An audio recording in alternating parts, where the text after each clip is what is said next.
Vincent, you decided to write this book. What made you decide to write a book on World War II?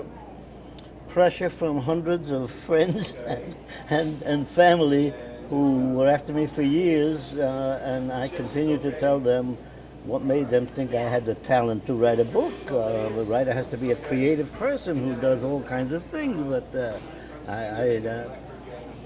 their response was that, but when you tell a story, people really seem interested and they listen, so just tell a story. You're just sharing it. Exactly, and that's what I did. Did you ever write a book before? No. I wrote a book at 89 years of age. Nothing before that. Wow. How old are you now? 90. And proud of it. I'm proud of it. Very good. I still have most of my marbles and have had no catastrophic illnesses so far. And my doctors say you're going to live to be 100. They called the World War II veterans the greatest generation. Do you believe they were the greatest generation? Yeah. Oh, yeah. We did not think it was such a big deal. The people later when we came home did. We just thought there was a job to do. We did it, and that was the end of it. It was automatic. The country was being threatened. We needed to go fight for the country and protect it and protect our families. And so, again, we did not think it was a big deal. We did it and we came home. Of course, a lot of them didn't. That was the sad part of it. But, and I, as an individual, when I came home, I said, there was a job to do, we did it, it's over. I want nothing to do with military things anymore. I did enough damage when I was a kid. And I said, I'm going to find a nice woman, get married, have kids, raise a family, get a good job as a school teacher, and that's exactly what I did for 65 years after the war. Completely different life. I took all the war memories, I put them back here and locked them up. And then the event that changed everything is when I was 85, my wife had just been taken away from me, put permanently in a nursing home. I was an old man sitting around waiting to die. But a coincidental meeting with a woman who came from Bastogne itself, Belgium. And when she spoke and I asked her about her accent, and she said it was Belgian. And she asked me if I knew anything about Belgium. And I said, well, yeah, but all I remember was bombs, bullets, and snow. And she said, you have not been back. I said, no. She said, Monsieur, you must go back.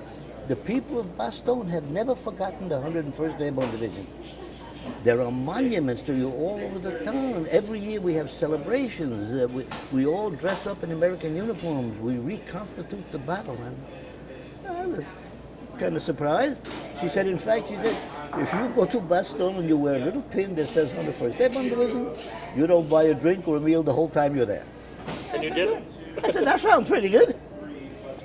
And I just as a lark, it was really not an imperative.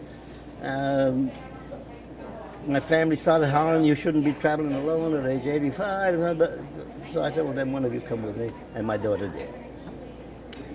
And when we got to Bastogne, again, by chance, we are walking to the bank. My daughter sees a mannequin in a window with an American uniform on, American paratrooper's uniform with a Screaming Eagle patch. And she said, let's go in and see. And I said, no, let's go. But she persuaded me, and my whole life changed. Because there I met a Dutch paratroop officer, Marco Killian, who, when he saw me, can I help you, sir? I said, no, I'm just looking. I was here during the war. He came around the counter. I thought he was going to attack me. I went into a defense mode. And he picked me up off the ground.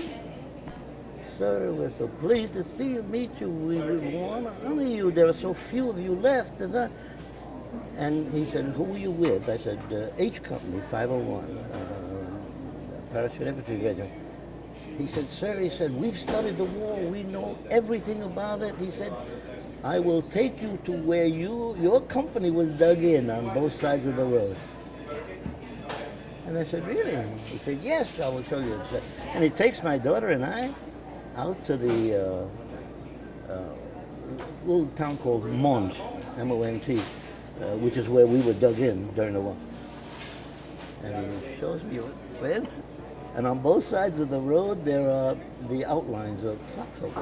Of the foxholes? Yeah, they're filled in, but you can see the outline.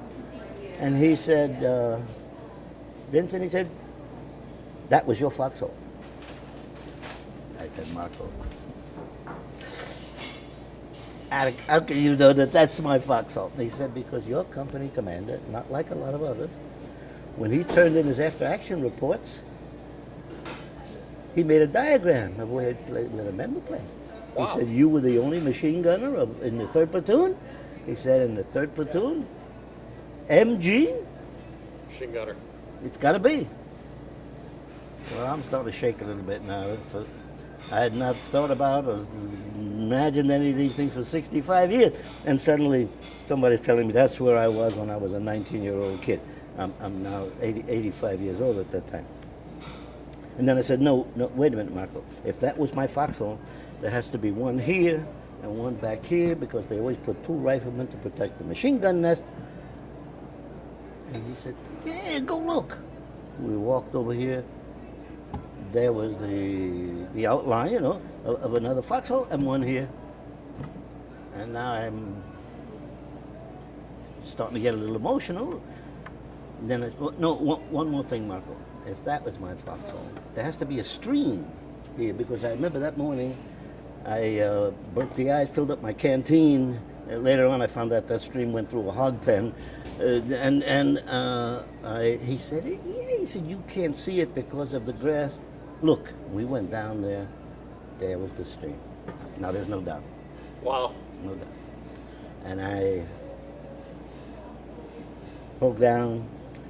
My daughter pulled me aside and said, "Marco, look, my father's seen enough for today. Let's go back to town and come back another time." And whatever, you want me to continue with this? Oh yeah, keep going. I'm interested. Okay. Yeah. On the way back to town, there was Marco Killian and Johnny Bona, a Belgian tank commander, and myself and my daughter. I said, "Boys, can I take you to lunch?" And they said yes. We went back to my hotel there at the dining room at the hotel, and I ordered 3 bottles of wine. I was going to change the mood here. I wanted to feel differently. And we did. We started drinking the wine and started, 3 soldiers, you know, at a table drinking and eating. And we started getting a little loud and we started embarrassing my daughter. And Johnny Bona told us about the stories about the Belgian tank corps there. Marco told us about his action in Kosovo and in Afghanistan. He had 3 Purple Hearts, hand-to-hand combat. What a guy. And so when it was my turn, I told them this story. I said, about the 2nd day of the Battle of Bastogne, the Germans slipped around and surrounded us. And they captured the field hospital, which is always in the rear, but they had come around, and so all the blankets, all the beds, all the medications, most of the medical personnel were all captured. We had 1 doctor and 1 medical officer in Bastogne. Right? You know about the siege of Bastogne, right? Mm-hmm. Yep. 25 German divisions hit. The first day, they did not know they were up against the 101st Airborne. They expected to go right through the way they did the other 3 infantry divisions that they hit previously. And but we stopped them. And so they left 8 German divisions to take Bastogne, and the rest of them went north and south to see if they could find another way. You know, the goal was Antwerp. Had they gotten to Antwerp, that was our port of entry. All the gasoline, food, supplies, and so on that they needed. I talked to a member of the Merchant Marines the other day who was talking about supplying Antwerp. Yeah. I don't think they'd have won the war, but it would have prolonged it another 2 or 3 years because they had split the American armies from the south, from the British armies and the Canadian armies in the north. And so for them, taking Antwerp was vital. The problem was, on the way to Antwerp, there's this little town called Bastogne. It had 5 roads leading out of it, 2 railroads going through it, and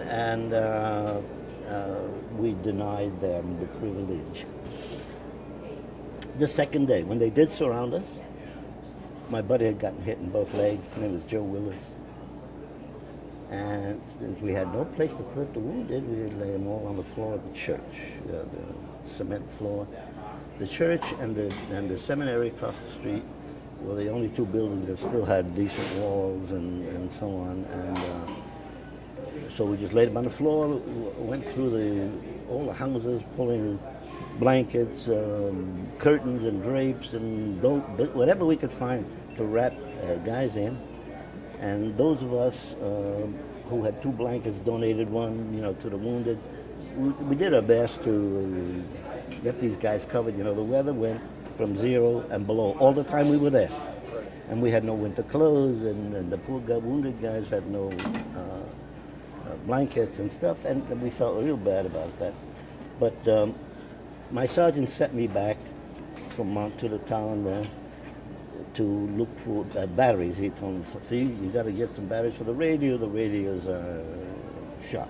Mm-hmm. And when I went back, the lieutenant said, we'll scrounge around. You wait out here. And I went to look for my buddy. Mm-hmm. Picture. And I find him lying on the floor. He looked pitiful. He was wrapped in, this is in the church? In the church, on the floor, in the church. And he was wrapped in a curtain, and they had a stocking around it. Whatever the story is, he wasn't in bad spirits. I said, Joe, how you doing?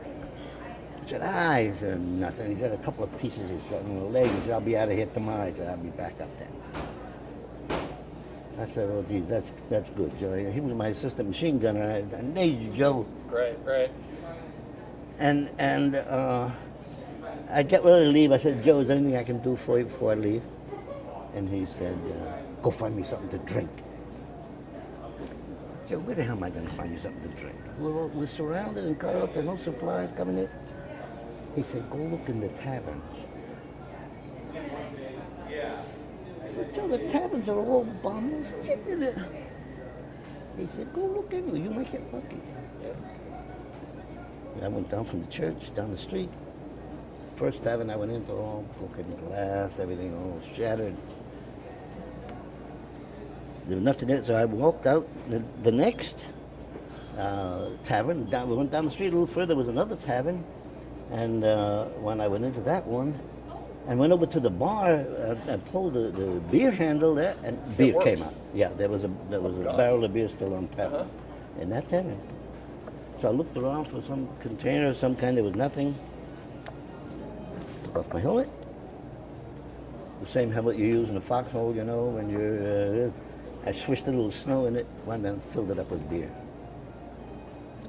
By the way, this story is all over the world. That's all right. It's a great story. Well, I went running back to the church, and I said, Joe, I got some beer. And he said, oh. So I'm pouring beer down to Joe, and hey, give me some of that. Hey, give me some of that. And I was like an old So you're pouring beer from your helmet? Yeah. And they're like this. Yeah. And I made out. He says, go get some more. I said, Jesus Christ, Joe, go get some more. I went down, filled up the helmet, came back. When I got to the church, standing in the door is the regimental surgeon, like this. He's a major. I'm a PFC. What the hell are you doing, soldier? I said, sir, bringing aid and comfort to the wounded. Yeah. And he said, smart ass, don't you know I've got chest cases and stomach cases in here? You give them B, you'll kill them. Get out of here before I have you shot. Yes, sir. Yes, sir. Yes. And put that helmet on. With the beer. Now it was not only freezing, but wet and freezing. Okay. But I ran like hell back to the foxhole before he changed his mind. And so, end of the story. 45. As I'm telling this story to Marco and Johnny Bona, they're going like this. You were the GI who brought beer in the helmet to the... I said, yeah. You, the helmet you went in church and you gave the wounded guys a beer? I said, yeah. He said, man, don't you know you're famous in Europe? I said, what the hell are you talking about? He said, waiter, come here. Bring us 4 bottles of airborne beer. The waiter comes back with 4 bottles of beer and 4 little ceramic bowls in the shape of a GI helmet that they served it in. I got a picture in my wallet I'm going to show you. Okay. And on the label of the beer shows a paratrooper with a helmet full of beer going like this. He said nobody believed that story. Everybody thought that was just a rumor. They said about 20, 25 years ago, a Belgian brewer just decided, hey, you know, for the hell of it, let's this mythical GI. Right. And he started making Airborne beer.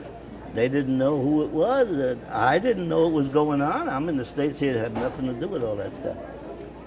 But that story, my daughter said she's looked it up on the computer. It has had 931,000 hits on the you know, if you Internet. Google airborne beer, Yep. you'll see the whole thing up here. Look at that. And that's how they serve it in helmets? Yeah. Look at that. And you see the GI. paratrooper with the beer with the helmet full of Helmet beer? full of beer? Yeah. That's truly amazing. And you knew nothing about that until you got there. Until you guys were Yeah. telling stories, Right? and they told me about it. It's an amazing story. They'd been selling that beer in Europe for over 20 years.